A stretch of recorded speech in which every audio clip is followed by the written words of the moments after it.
Fala, concurseiro, seja bem-vindo ao canal Simplificando Direito. Aqui é o professor Rafael Lisboa e nessa aula vamos falar sobre um tema fundamental para quem estuda administrativo para concurso público e OAB.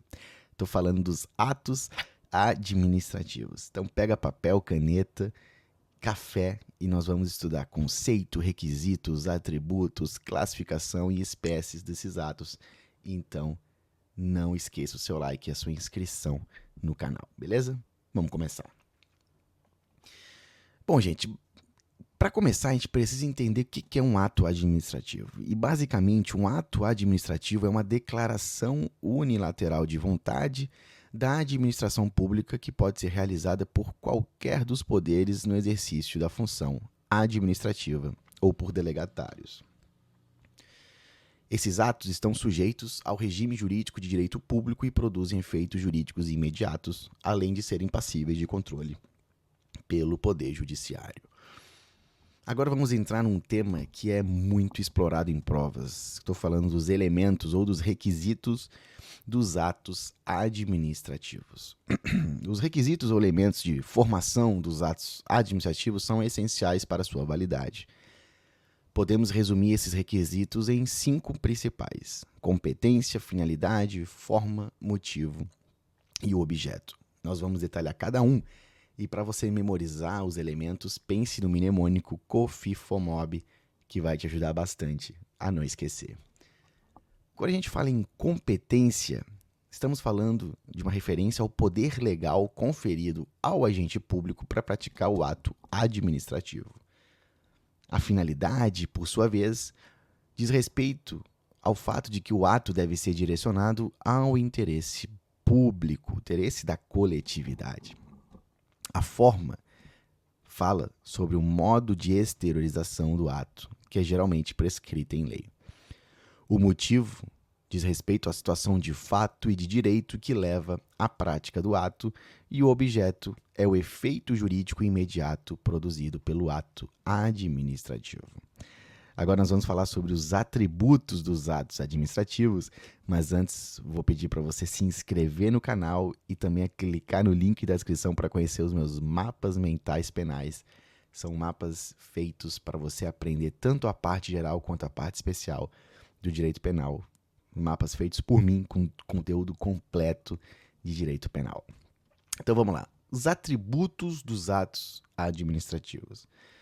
Os atributos dos atos são qualidades que os diferenciam dos atos de direito privado, destacando sua submissão ao regime jurídico de direito público. E são 4 os principais atributos. O primeiro deles é a presunção de legitimidade. Ou seja, pressupõe-se que os atos administrativos são legais até que se prove o contrário. O segundo é a imperatividade, ou seja, a capacidade de impor obrigações a terceiros, independentemente de sua concordância.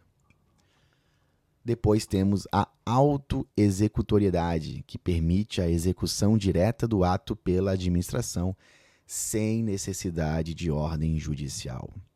E também, por fim, temos a tipicidade, ou seja, os atos administrativos devem estar previstos em lei e corresponder a figuras jurídicas estabelecidas.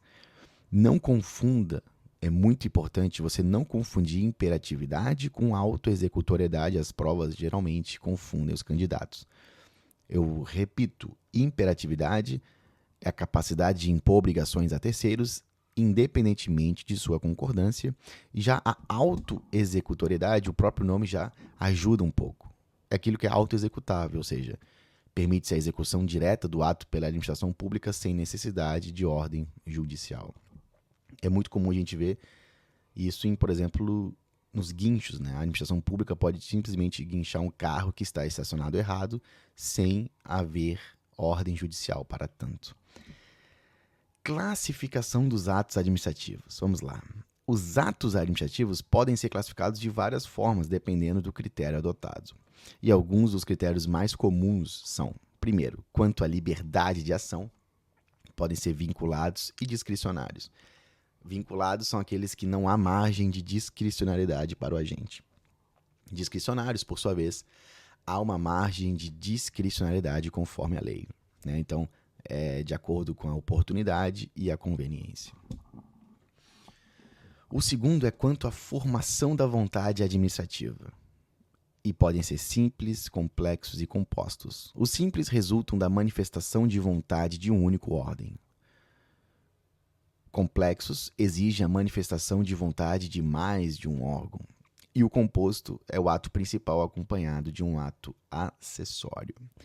Quanto aos efeitos, eles podem ser constitutivos, ou seja, criam novas situações jurídicas, também podem ser modificativos, em que alteram situações jurídicas pré-existentes, extintivos, que extinguem situações jurídicas, e declaratórios, que reconhecem situações pré-existentes.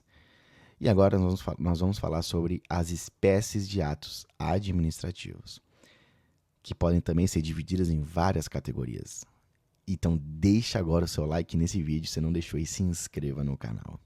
Vamos falar de atos normativos, como por exemplo decretos e regulamentos, que estabelecem normas gerais abstratas. Segundo, temos atos ordinatórios, que disciplinam o funcionamento interno da administração, como portarias e instruções. Terceiro, os atos negociais, que expressam a vontade da administração em acordos com particulares, como contratos administrativos. E também temos os atos enunciativos, que declaram situações pré-existentes, como as certidões e os pareceres.